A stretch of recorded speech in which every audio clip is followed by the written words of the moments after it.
Hello, good morning, students.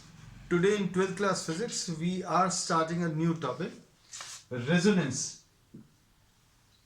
Resonance for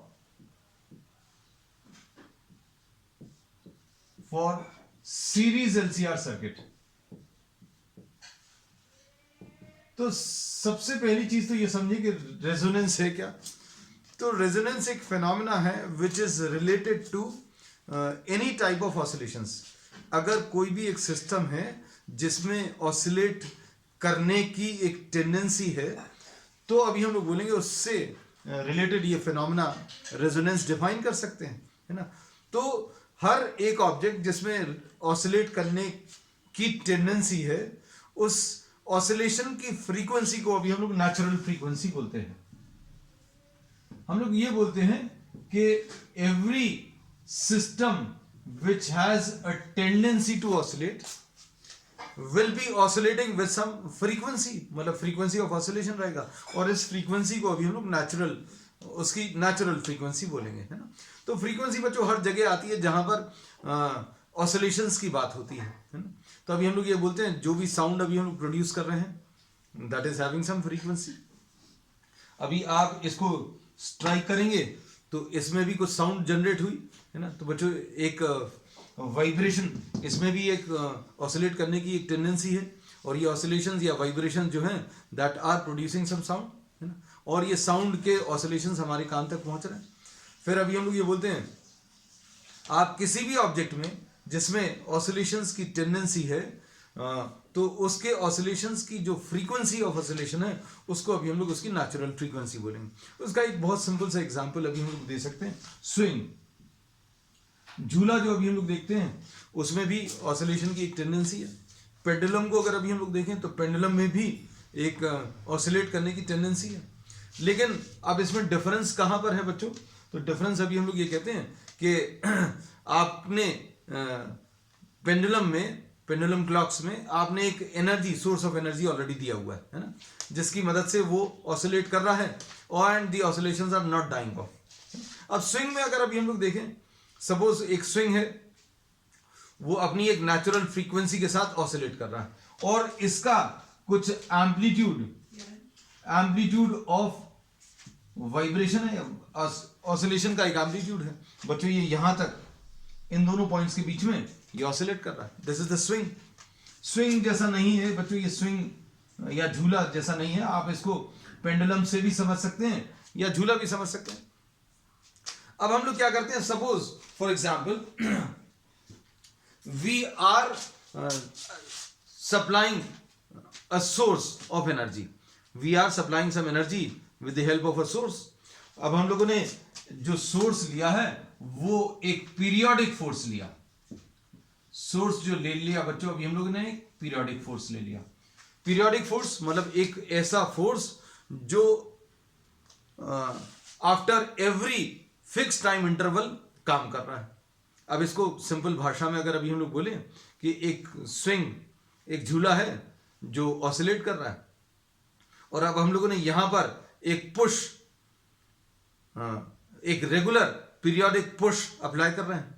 और इसमें अगर ये पीरियोडिक पुश जो अभी हम लोग अप्लाई कर रहे हैं, suppose you are applying a machine, यहां पर एक मशीन लगा दी जो हर कुछ टाइम इंटरवल के बाद फोर्स अप्लाई कर रही है. This is a periodic force. So this is a source of energy which is supplying energy periodically. अब हम लोग ये कहते हैं बच्चों, ध्यान से सुनना, अगर इसका ऑसिलेशन की फ्रीक्वेंसी और ये पीरियोडिक फोर्स की फ्रीक्वेंसी अगर मैच कर जाए तो क्या होगा? जब भी ये एक ऑसिलेशन कंप्लीट करके यहां पर आएगा उसी समय पर एक पुश लगेगा. फिर ये अगला ऑसिलेशन कंप्लीट करके फिर यहां पर आएगा, फिर से एक पुश लगेगा. So if the frequency of the applied force is nearly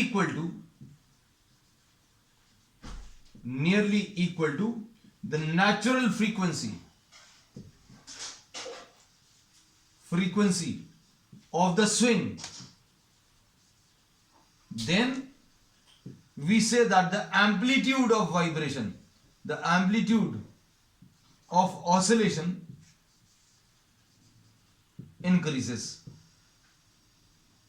बहुत सिंपल सा कॉन्सेप्ट है. हम लोगों ने ये बोला बच्चों, ये एक ऑसिलेशन कंप्लीट करने में 1.2 सेकेंड्स ले रहा है, मान लीजिए 1.2 सेकेंड्स ले रहा है. अब आपने क्या किया, यहां पर 0.5 सेकेंड, हर 0.5 सेकेंड में फोर्स अप्लाई करना शुरू कर दिया. अब क्या होगा बच्चों, ये 1.2 सेकेंड्स ले रहा है, मतलब ये यहां तक आने में 0.5 सेकेंड्स लेगा, 0.6 सेकेंड्स लेगा, उतने में एक फोर्स आ गया. फिर ये और आगे पहुंच गया, कितना, अभी हम लोगों ने ये बोला कि this is taking 1.2 seconds. 1.2 seconds बच्चों एक ऑसिलेशन कंप्लीट करने में लग रहा है. और हम लोगों ने फोर्स जो लगाया वो इसकी फ्रीक्वेंसी के साथ मैच नहीं कर रहा. मतलब हमने बोला इसका एक ऑसिलेशन 1.2 सेकेंड्स में कंप्लीट हो रहा है और ये हर 0.5 सेकेंड्स में फोर्स अप्लाई कर रहे हैं. तो क्या होगा, अब ये फोर्स तो पीरियोडिक है, लेकिन ये फोर्स जिसके ऊपर लगाना वो यहां पर प्रेजेंट नहीं रहेगा. मतलब अभी हम लोगों ने बोला कि आपने इसका स्विंगिंग चालू किया और स्विंगिंग चालू करने में ये एक आधा ऑसिलेशन कंप्लीट करने में 0.6 सेकेंड्स लेगा और उतनी देर में यहां पर एक फोर्स आ जाएगा. अब ये जब फोर्स आएगा तो स्विंग तो यहां पर पहुंच चुका है. तो अब हम लोग क्या करेंगे बच्चों, ये इस टाइप का फोर्स जिसमें frequency of the applied force does not match with the natural frequency, तो ये फोर्स कोई काम का नहीं. अब हम लोगों ने क्या बोला कि इसको एक ऑसिलेशन कंप्लीट करने में 1.2 सेकेंड्स लग रहा है और आपने जो पीरियोडिक फोर्स लगाना शुरू किया उसका भी टाइम पीरियड 1.2 सेकेंड्स है. अब क्या होगा, एक ऑसिलेशन कंप्लीट हुआ 1.2 सेकेंड्स, यहां पर एक फोर्स आ गया, फिर उसके बाद ये यहां से ऑसिलेट करना शुरू किया, यहां तक वापस आया 1.2 सेकेंड्स में और 1.2 सेकेंड्स में फिर से एक फोर्स आ गया.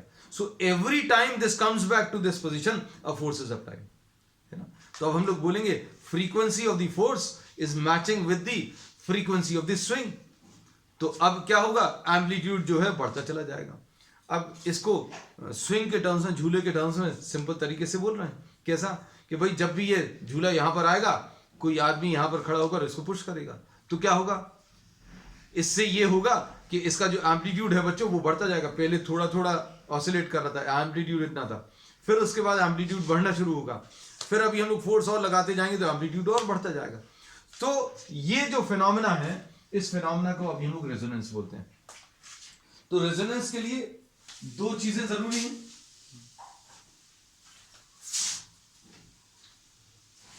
बच्चों दो चीजें क्या जरूरी हैं, एक तो natural frequency of the system,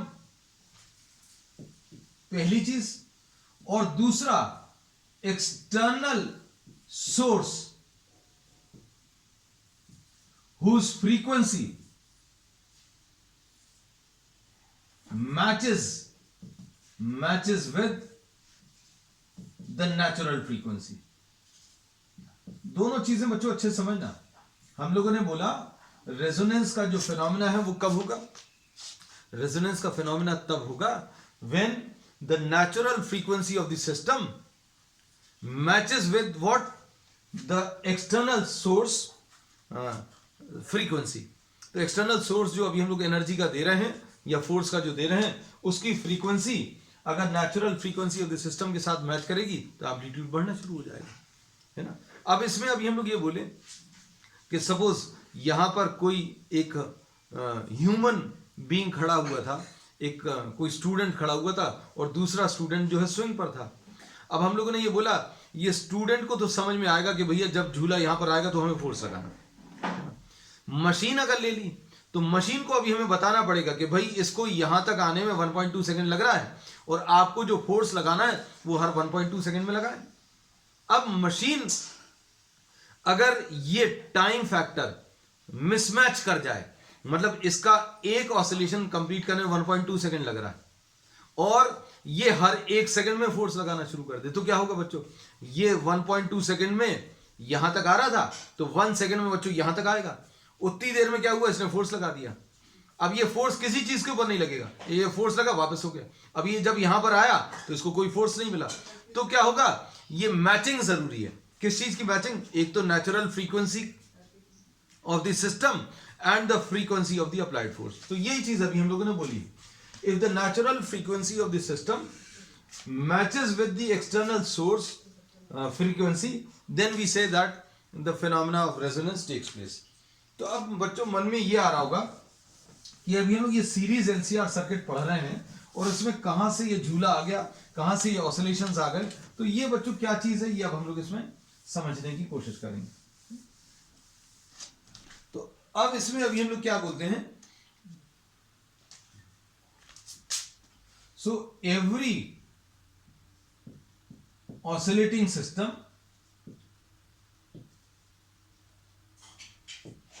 has what, a natural frequency. हर एक ऑसिलेटिंग सिस्टम की अपनी खुद की एक नेचुरल फ्रीक्वेंसी है. और if this system is driven by a source of energy, if this system is now driven by what, a source of energy whose frequency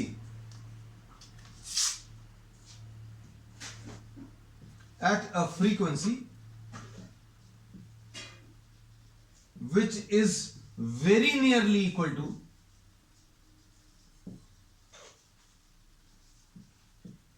to the natural frequency,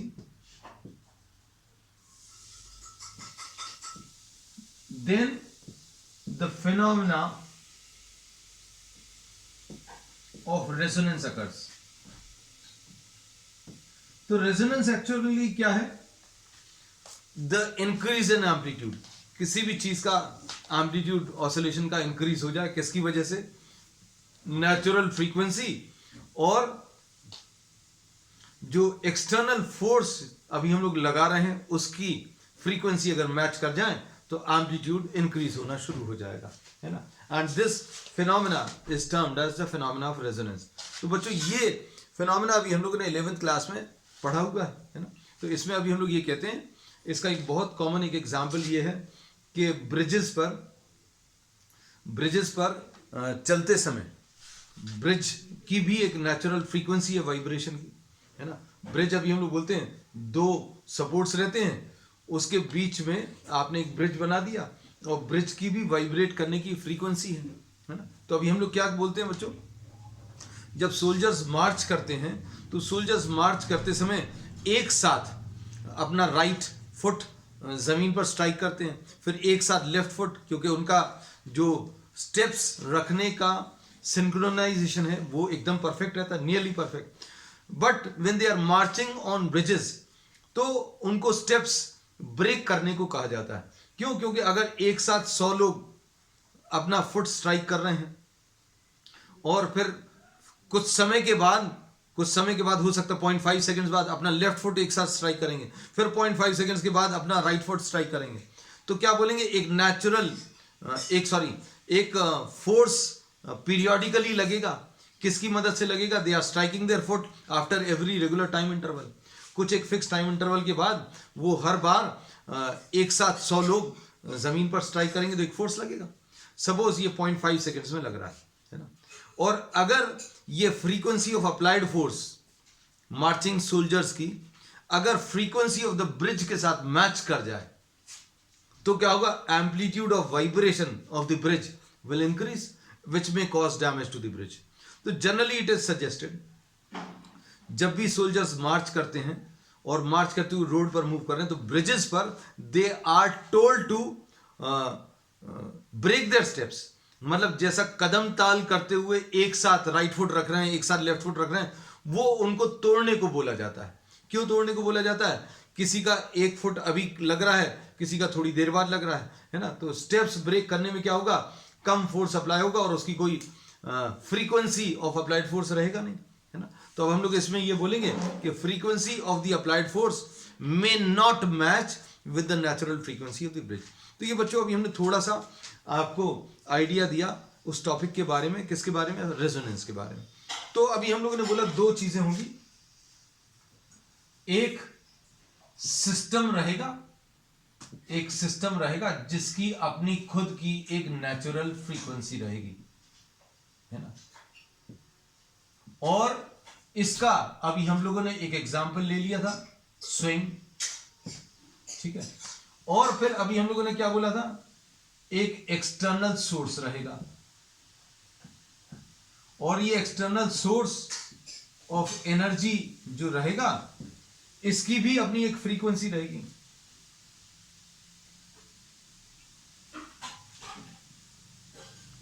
और इसकी जो फ्रीक्वेंसी है match करेगी, matches with what, matches with the frequency which is the natural frequency. तो अभी हम लोगों ने बोला एक तो सिस्टम रहेगा जो ऑसिलेट कर रहा है और बाहर से एक सोर्स ऑफ एनर्जी, है ना। दोनों की फ्रीक्वेंसी अगर मैच करेगी तो एम्पलीट्यूड ऑफ वाइब्रेशन इंक्रीज होना शुरू हो जाएगा। अब ये सीरीज आरएलसी सर्किट में कैसे अप्लाई होगा, तो ये अब हम लोग आज इसमें डिस्कस करेंगे। तो अब हम लोगों को ये मालूम है बच्चों, ध्यान से देखना,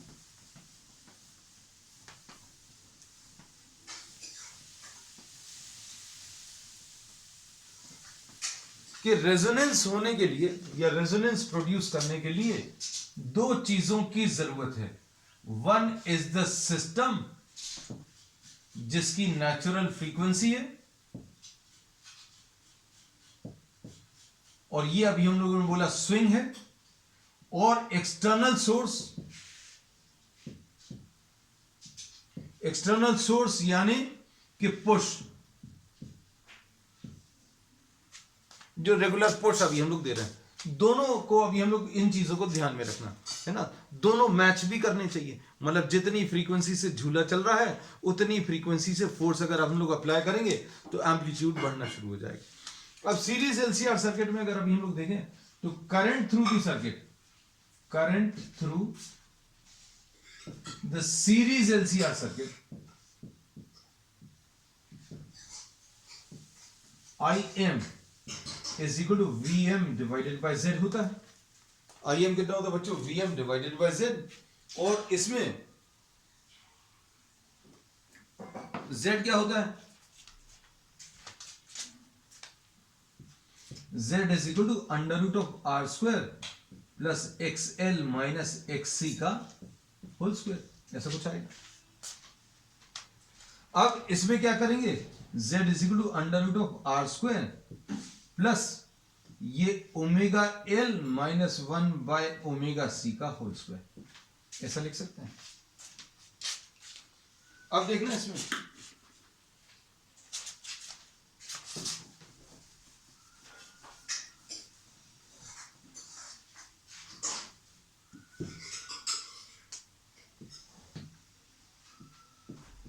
आई M is equal to V M divided by Z, तो जेड कितना है, under root of R square plus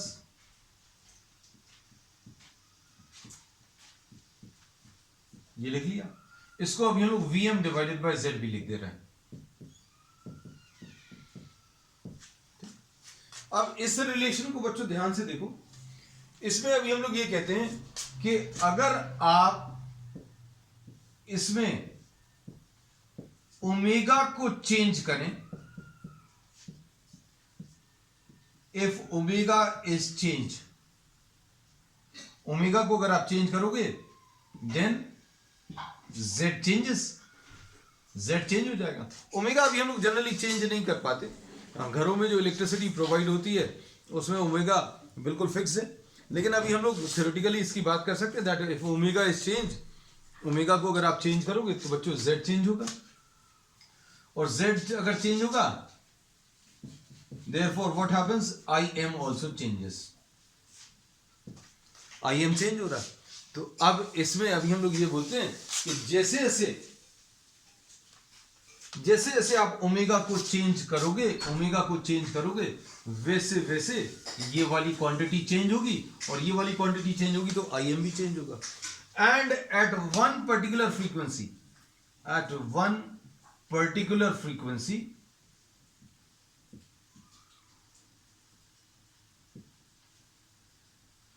angular frequency,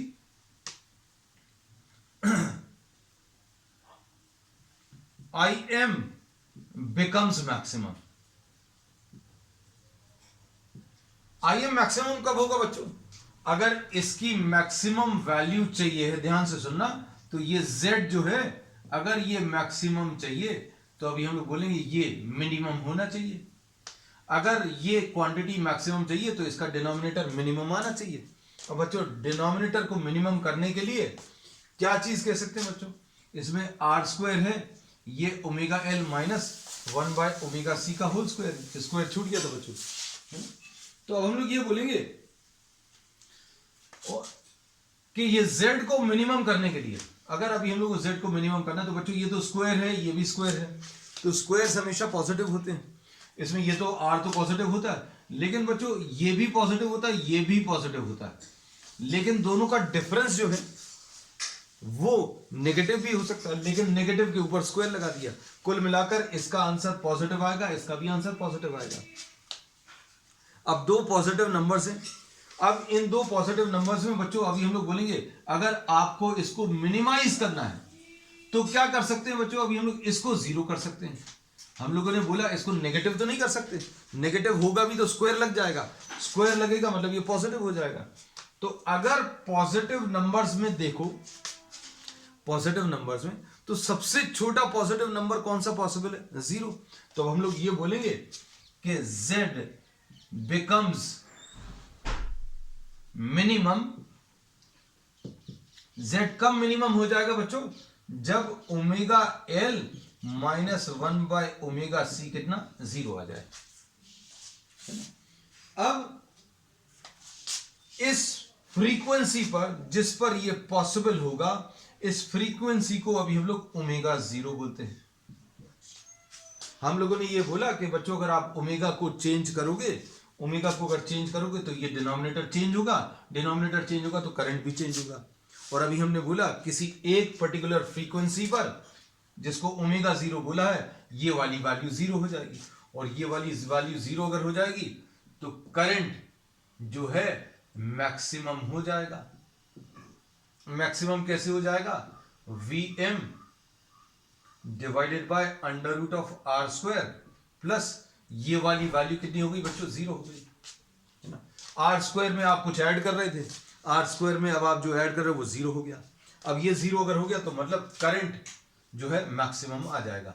तो अब हम लोग इसमें ये बोलते हैं बच्चों z मिनिमम कितना होता है? z मिनिमम होता है under root of R square plus 0 का square.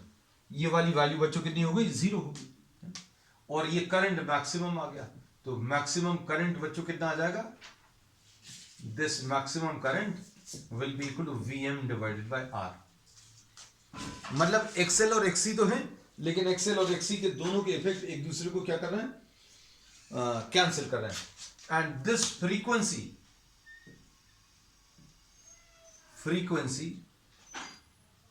at which omega L minus 1/omega c becomes 0 is called the resonant frequency। क्या बोलते हैं बच्चों इसको? अब इसको रेजोनेंट फ्रीक्वेंसी बोलते हैं। क्यों? क्योंकि यहां पर कुछ चीज मैक्सिमम हो रही है। क्या चीज मैक्सिमम हो रही है? तो बच्चों करंट मैक्सिमम हो रहा है। तो यही अभी हम लोगों ने बोला था बच्चों, एक फ्रीक्वेंसी रहेगी जिस पर frequency of the applied force, जिस पर एम्पलीट्यूड इसका जो है मैक्सिमम हो जाएगा, है? अब इसको, इस रेजोनेंट फ्रीक्वेंसी को अभी हम लोग ओमेगा 0 बोल रहे हैं। अब अच्छे से देखना बच्चों, ये वाला पार्ट अभी हम रब करते रहे।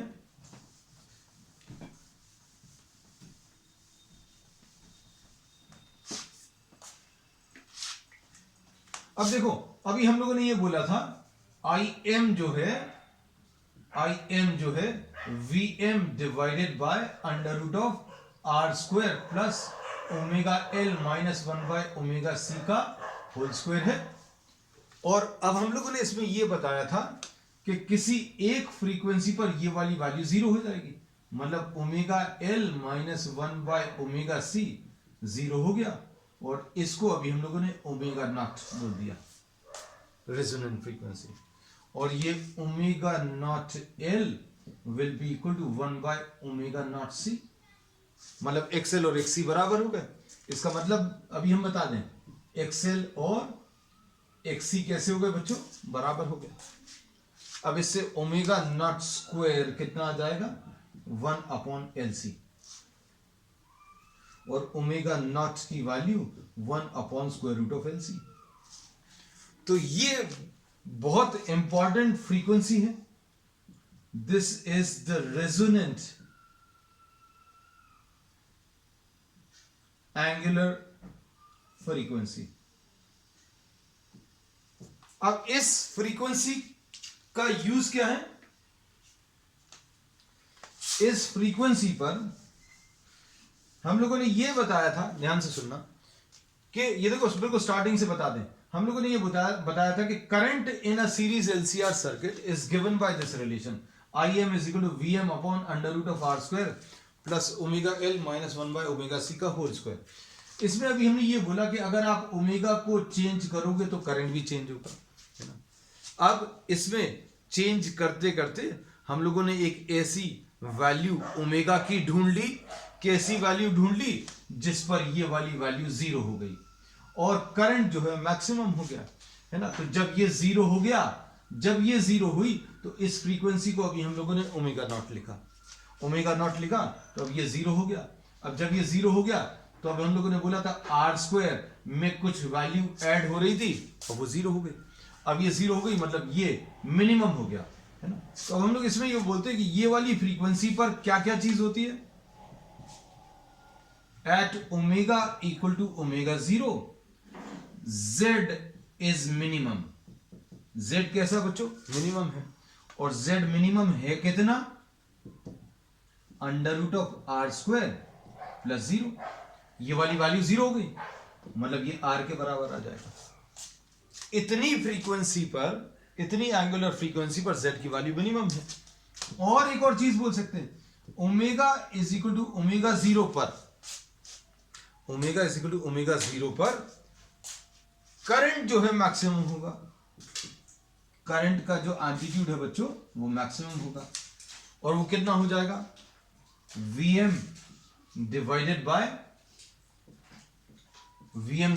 Z होता है। अब Vm divided bye Z minimum, और Z मिनिमम की वैल्यू कितनी है बच्चों, मिनिमम Z की वैल्यू ये R है। तो ये अभी हमने इस फ्रीक्वेंसी की प्रॉपर्टीज बता दी। अब प्रॉपर्टीज क्या है बच्चों, हम लोगों को ये पता चल गया कि ये एक ऐसी फ्रीक्वेंसी है, एक ऐसी फ्रीक्वेंसी है जिस पर क्या, Z की वैल्यू मिनिमम है, और Z की वैल्यू मिनिमम है मतलब करंट जो आएगा, Z अगर मिनिमम है तो करंट मैक्सिमम आएगा। अब करंट मैक्सिमम है, इसका मतलब क्या है, इसका मतलब यह है कि अगर आप कोई और फ्रीक्वेंसी ले लें, अच्छे सोचकर देखना बच्चों, है ना, बहुत सिंपल सा फैक्ट है जो अभी हम बोल रहे हैं।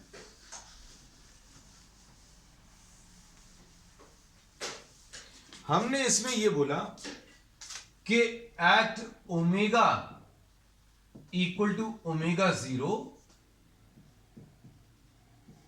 Im इज मैक्सिमम, करंट जो है बच्चों मैक्सिमम है।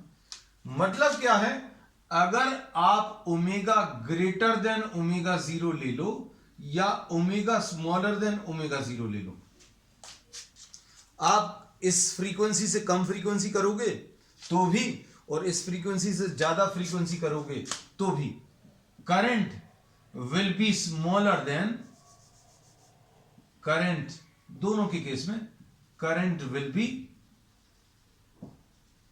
Smaller than Im maximum. बहुत सिंपल सा फैक्ट है। अभी हमने ये बोला कि ओमेगा इज इक्वल टू ω0 पर करंट की वैल्यू मैक्सिमम है, इतनी फ्रीक्वेंसी पर ये करंट की वैल्यू मैक्सिमम है। इसका मतलब क्या है, आप अगर इससे कम ओमेगा लोगे तो करंट कैसा होगा, करंट पहले से कम आएगा। क्यों, क्योंकि ओमेगा इक्वल टू ω0 पर मैक्सिमम आया था। अब आप अगर ओमेगा ग्रेटर देन ω0 ले लो या ओमेगा स्मॉलर देन ω0 ले लो तो करंट की वैल्यू इस मैक्सिमम करंट से कम आने वाली है। इसको फिजिकली फील भी करके देखते हैं, सुनना आप ध्यान से। I is equal to Im की वैल्यू कितनी है बच्चों, क्योंकि कई बच्चों को ये लगता है कि भैया ओमेगा बढ़ाएंगे तो करंट बढ़ना चाहिए, या ओमेगा को कम करेंगे तो बढ़ना चाहिए, कुछ तो होना चाहिए। लेकिन अभी हम लोगों ने बताया कि आप ओमेगा को बढ़ाओगे तो भी करंट कम हो जाएगा, ओमेगा को कम करोगे तो भी करंट कम हो जाएगा। कैसे, वो देखो जरा। आई एम कितना, under root of R square plus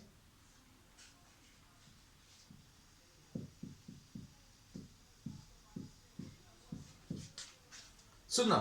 अब इसमें अभी हम लोगों ने ये बोला था कि omega equal to omega zero अगर ले लिया, omega equal to omega zero अगर ले लिया तो आई एम की वैल्यू कितनी आएगी, V M upon under root of R square plus ये वाली वैल्यू बच्चों कितनी आ जाएगी, जीरो आ जाएगी।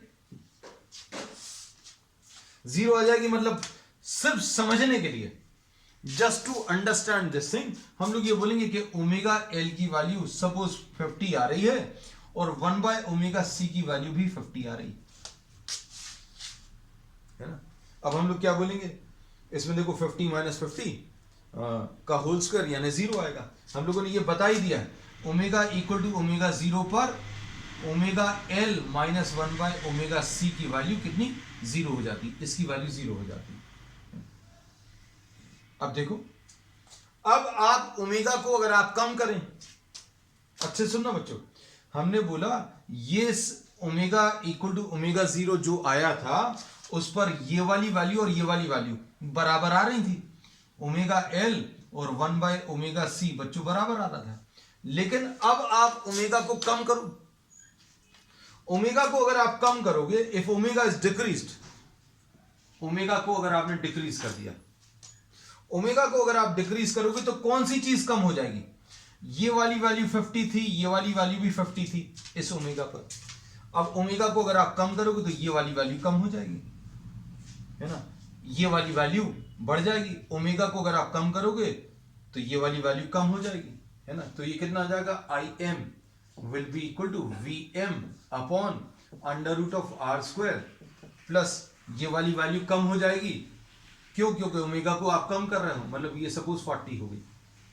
और क्या होगा बच्चों, ओमेगा को अगर आप कम करोगे तो ये बढ़ जाएगा, जो वैल्यू अभी तक जीरो आ रही थी अब वो जीरो नहीं आएगी। ये देखो 40 माइनस 60 मतलब माइनस 20, माइनस 20 का स्क्वायर मतलब कुछ नंबर आ जाएगा। ये नंबर्स बच्चों हम सिर्फ समझाने के लिए ले रहे हैं कि ओमेगा को कम करने पर करंट पे क्या चेंज आएगा। अब इसमें देखो, अब ये नंबर आएगा मतलब ये वाली वैल्यू बढ़ जाएगी, और if this increases then what happens, current decreases. तो ओमेगा को कम करने पर करंट डिक्रीज हो गया। अब देखो सेकंड पार्ट, ओमेगा को आप बढ़ा दो, ओमेगा को अब आप बढ़ाएं, ओमेगा की इस वैल्यू पर ये दोनों बराबर आ रहे थे, 50 और 50 नंबर्स एग्जांपल के लिए लिए। अब आप ओमेगा को अगर बढ़ाओगे, ओमेगा को अगर आप बढ़ाओगे तो क्या होगा बच्चों, ये वाली वैल्यू 50 थी अब ये बढ़ जाएगी, कितना आ जाएगा, I M is equal to V M divided by under root of, हमने बोला ओमेगा की इस वैल्यू पर ये दोनों वैल्यूज बराबर आ रही थी। अब आप इस ओमेगा से ज्यादा ओमेगा ले लो, अगर ओमेगा ज्यादा कर दिया तो क्या होगा, ये वाली वैल्यू बढ़ जाएगी, ये वाली वैल्यू बढ़ जाएगी, मान लीजिए ये 50 से 60 हो गई, और ओमेगा आपने बढ़ाया तो ये तो बढ़ गया, ओमेगा अगर आप बढ़ाओगे तो क्या होगा, ये वाली वैल्यू कम हो जाएगी, तो ये वाली वैल्यू कम होगी, है ना, ऐसा कुछ आ जाएगा। अब इसमें फिर से देखो, यहां पर जो नंबर जीरो आ रहा था अब वो जीरो नहीं आया, कितना आ गया, 60 माइनस 40 मतलब कुछ नंबर आ गया। अब ये वैल्यू जो सिर्फ आर आ रही थी अब ये वैल्यू बढ़ गई, अब ये वाली वैल्यू अगर बढ़ गई तो करंट जो है डिक्रीज हो गया। तो अब इतने सारे डिस्कशन से क्या पता चला अभी हम लोगों को कि सीरीज एलसीआर सर्किट का एक रेजोनेंट फ्रीक्वेंसी है, और इस रेजोनेंट फ्रीक्वेंसी में करंट की वैल्यू बच्चों मैक्सिमम रहेगी। तो हम ये जो आज पॉइंट्स डिस्कस किए हैं उनको फिर से बता दें, IM is VM divided by Z। इसमें अभी हमने बोला VM divided by under root of R square plus omega L minus 1 by omega C का होल स्क्वायर। अब क्या बोला बच्चों, अभी हमने ओमेगा अगर चेंज करोगे तो IM भी चेंज होगा, and at one particular value current becomes maximum. Current क्यों मैक्सिमम हो गया बच्चों, क्योंकि ये वाली वैल्यू जीरो हो गई, मतलब omega L minus 1 by omega C बच्चों जीरो हो गई, है ना।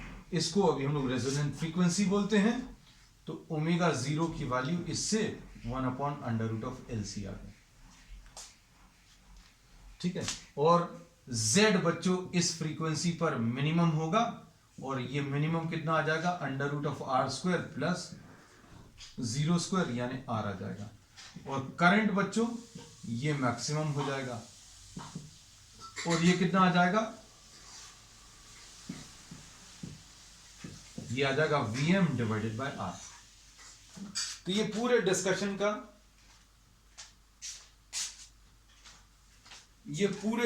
को बच्चों अभी हम लोगों ने क्या किया, सम अप कर दिया। अब इसका डायग्राम अगर आप देखो तो डायग्राम ऐसा कुछ आएगा। ये IM ले लिया और यहां पर ओमेगा ले लिया।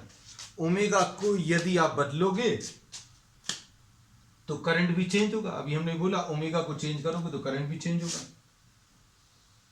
और इसका जो ग्राफ आता है बच्चों ऐसा कुछ आता है, ये omega equal to omega zero है।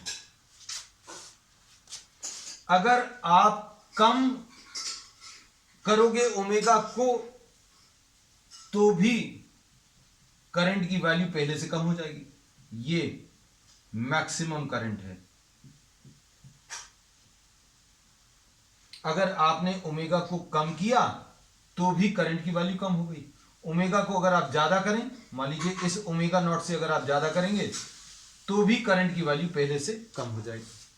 तो अब हम लोगों ने यही इसमें बताया था, if omega is greater than omega zero और omega is smaller than omega zero, IM becomes smaller than IM max।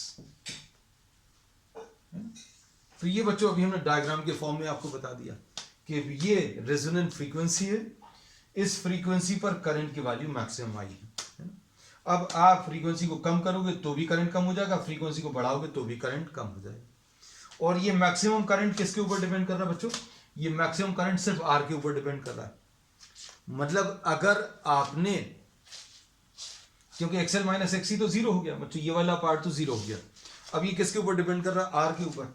अगर आपने R, अच्छे सुनना बच्चों, अगर आपने R 10 ओम्स लिया था और R आपने 20 ओम्स लिया था, दोनों में डिफरेंस क्या आएगा बच्चों। एक सीरीज LCR सर्किट लिया है, उसमें एक 10 ओम्स वाला रेजिस्टेंस लगाया और दूसरे सर्किट में आपने 20 ओम्स वाला, तो जिसका रेजिस्टेंस कम होगा उसमें करंट ज्यादा आएगा। मतलब आपने अगर ये 10 ओम्स के लिए प्लॉट किया है बच्चों ये ग्राफ, है ना, तो 20 ओम्स के लिए जो ग्राफ आएगा वो ऐसा कुछ आएगा। इसका जो मैक्सिमम करंट है बच्चों पहले से कम आएगा। तो ये दो ग्राफ अभी हमने आपको बना के दिखा दिए। तो ये R is equal to 20 ohms के लिए, और R is equal to 5 ohms अगर आपने ले लिया तो ऐसा कुछ ग्राफ आएगा। ये R is equal to 5 ohms, क्योंकि जैसे जैसे आप R को कम करोगे तो मैक्सिमम करंट भी बच्चों इसमें कम होता जाएगा। अब इसमें बच्चों इसका ये सीरीज LCR सर्किट का अभी हम लोग यूज क्या है ना, तो यूज अब सुनना, अब इसमें बड़ा इंटरेस्टिंग यूज है ना। हम लोग ये देखते हैं कि रेडियो स्टेशंस जो हैं वो अलग अलग फ्रीक्वेंसीज पर अपने प्रोग्राम्स को ब्रॉडकास्ट करते हैं, है ना। गवर्नमेंट जो लाइसेंसेस प्रोवाइड करती है उनमें उनकी फ्रीक्वेंसी भी तय कर देती है कि भाई इतनी इतनी फ्रीक्वेंसी पर आप अपना प्रोग्राम्स, अपना जो चैनल है वो ऑपरेट करोगे। और ऐसे ही अभी हम लोग कहते हैं किसमें, टीवी स्टेशंस में। टीवी भी अभी हम लोग देखते हैं, हमारे हाथ में एक रिमोट होता है, हम रिमोट को दबाते हैं, हमारे सामने जो चैनल है वो चेंज हो जाता है। तो बच्चों इसमें दो चीजें हैं, हमारे पास का एक सिस्टम है, ये हमारा सिस्टम है, आवर सिस्टम, और बाहर से अलग अलग फ्रीक्वेंसीज पर, डिफरेंट फ्रीक्वेंसीज पर प्रोग्राम्स आ रहे हैं, या डिफरेंट रेडियो स्टेशंस आ रहे हैं डिफरेंट फ्रीक्वेंसीज पर। जैसे मान लीजिए ये जी सिनेमा वाला है, सपोज ये सोनी है, ये स्टार है ना? सबकी फ्रीक्वेंसीज बच्चों अलग अलग है, अलग अलग फ्रीक्वेंसीज पर आ रहे हैं, है ना। ये रेडियो स्टेशंस का बच्चों नाम अभी आप इनकी जगह आप रेडियो स्टेशंस के नाम ले सकते हैं। ये एफएम रेडियो है, एफएम 1 है, ये दूसरा कोई एफएम रेडियो है, एफएम चैनल 2 है, एफएम चैनल 3 है। मतलब हम टीवी और रेडियो दोनों के एग्जांपल्स एक साथ दे रहे हैं। तो अभी हमने बोला अगर आप रेडियो को ट्यून इन कर रहे हो, तो ये अलग अलग चैनल्स, अलग अलग स्टेशंस, अलग अलग प्रोग्राम्स ब्रॉडकास्ट करते हैं, उनकी फ्रीक्वेंसीज अलग अलग रहती हैं। हम लोग क्या करते हैं, यहां पर ये हमारा सिस्टम है। अब दोनों की फ्रीक्वेंसीज जहां पर मैच करेंगी वहां पर अभी हम लोग बोलेंगे रेजोनेंस आएगा। रेजोनेंस आएगा मतलब मैक्सिमम करंट आएगा। तो अब हम लोग क्या करते हैं बच्चों, हम लोग यहां पर कुछ ट्यून इन करते हैं। ट्यून इन करके अभी हम लोग क्या कर रहे हैं, इसका हम लोग कैपेसिटेंस चेंज करते हैं। जैसे अगर आप बटन दबा रहे हो तो अलग अलग बटन दबा के आप क्या करते हो, अलग अलग सी को चेंज कर रहे हो। आप किस चीज को चेंज कर रहे हो बच्चों, सी को चेंज कर रहे हो, है ना। अगर आप रेडियो स्टेशन ट्यून इन कर रहे हो तो अभी आप कुछ एक नॉब है उसको घुमाते हो, सी को चेंज कर रहे हो। तो अब हम लोग इसमें क्या कर रहे हैं, omega 0 is equal to 1/√LC। तो अगर आप किसी ट्यूनर को घुमा रहे हैं तो सी को चेंज किया, मतलब हमारा जो सर्किट है उसकी फ्रीक्वेंसी को भी हम लोग चेंज कर रहे हैं। किसकी, जो हमारे पास जिस टीवी पर अभी हम लोग देख रहे हैं या जिस रेडियो पर अभी हम लोग उस प्रोग्राम को सुन रहे हैं, उसकी फ्रीक्वेंसी तो हमारे हाथ में, उसको अभी हम लोग चेंज करते जा रहे हैं। अब ये वाली फ्रीक्वेंसी अगर बाहर वाले किसी चैनल की फ्रीक्वेंसी के साथ मैच कर जाए, जैसे मान लीजिए अभी हमने नॉब घुमाना शुरू किया, सी चेंज किया, अब सी चेंज करने पर हमारे सर्किट की रेजोनेंट फ्रीक्वेंसी चेंज हो रही है। अब ये रेजोनेंट फ्रीक्वेंसी बच्चों अगर ये सोनी टीवी के जो ब्रॉडकास्टिंग फ्रीक्वेंसी है उसके साथ मैच कर जाए तो क्या होगा, करंट मैक्सिमम हो जाएगा। और करंट मैक्सिमम हो जाएगा मतलब ये वाला चैनल लग जाएगा, कौन सा वाला, सोनी चैनल। और मान लीजिए रेड एफएम लगाना है तो आप ट्यूनिंग करके आप नॉब को घुमाकर क्या कर रहे हो बच्चों, सी को चेंज कर रहे हो। सी को चेंज कर रहे हो मतलब हमारे सर्किट की फ्रीक्वेंसी को, हमारे सिस्टम की फ्रीक्वेंसी को अभी हम लोग चेंज कर रहे हैं। और इसको किसके साथ मैच कराने की कोशिश कर रहे हैं, इसको अभी हम लोग मैच कराने की कोशिश कर रहे हैं किसके साथ, रेड एफएम के साथ। और जब ये दोनों मैच कर जाएंगी तो क्या होगा, current will become maximum and our system will tune in to that particular radio station. तो ये ट्यूनिंग जो अभी हम लोग करते हैं या जो रिमोट के बटन अभी हम लोग दबाते हैं, उसमें अभी हम लोग क्या कर रहे हैं, हम लोग इस रेजोनेंस का फायदा ले रहे हैं। तो रेजोनेंस का फायदे में अभी हम लोगों ने क्या बोला, एक तो ये वाला सिस्टम है और इसको कौन ड्राइव कर रहा है, इसको कौन ड्राइव कर रहा है बच्चों, एंटीना की मदद से ड्राइव कर रहा है। और एंटीना पे डिफरेंट फ्रीक्वेंसीज आ रही हैं। अगर ये सिस्टम नहीं होता बच्चों तो अलग अलग फ्रीक्वेंसीज पे, मतलब जी टीवी की फ्रीक्वेंसी, सोनी की, स्टार की, सबकी फ्रीक्वेंसीज हमारे एंटीना पर आती हैं और सब कुछ मिक्सअप हो जाता है। तो अब हम लोगों को क्या करना है, हमारे इस सिस्टम को तैयार करना है। तो अभी हम लोगों ने बोला ये हमारा झूला है, ये कौन सा, जो टीवी हमारा है या रेडियो है, ये हमारा झूला है। ये बाहर का जो सिस्टम है ये ड्राइविंग फोर्स है। ड्राइविंग फोर्स यानी बाहर जो लड़का खड़ा होकर धक्का लगा रहा था, है ना। अब उसकी फ्रीक्वेंसी तो बिल्कुल फिक्स है, इसकी ये अपने एक फोर्स के साथ, अपनी एक फ्रीक्वेंसी के साथ ये फोर्स लगा रहा है। ये अलग फ्रीक्वेंसी के साथ फोर्स लगा रहा है। अब हमें जिस प्रोग्राम को सुनना है उसकी फ्रीक्वेंसी के साथ हम अपने झूले की, हमारे सिस्टम की फ्रीक्वेंसी सेट कर लेंगे। वो कैसे? नॉब से घुमा के या बटन को दबा के हम लोग क्या करते हैं, सी को चेंज करते हैं, और सी को चेंज करेंगे तो रेजोनेंट फ्रीक्वेंसी चेंज होगी। और जब हमारे सिस्टम की, हमारे रेडियो की जो फ्रीक्वेंसी है वो अगर सोनी टीवी के फ्रीक्वेंसी से मैच कर जाएगी तो क्या होगा, हम लोग बोलेंगे रेजोनेंस होगा, करंट मैक्सिमम हो जाएगा। करंट किसके लिए मैक्सिमम हो जाएगा? ये सोनी टीवी के लिए, और सोनी चैनल अभी हम लोगों को दिखने लगेगा या सुनाई देने लगेगा। So this is what the application of resonance in series LCR sir. तो बच्चों अब आज के लिए इतना ही। We will continue with some more topics, some more conceptual topics on the next one. That's all for today.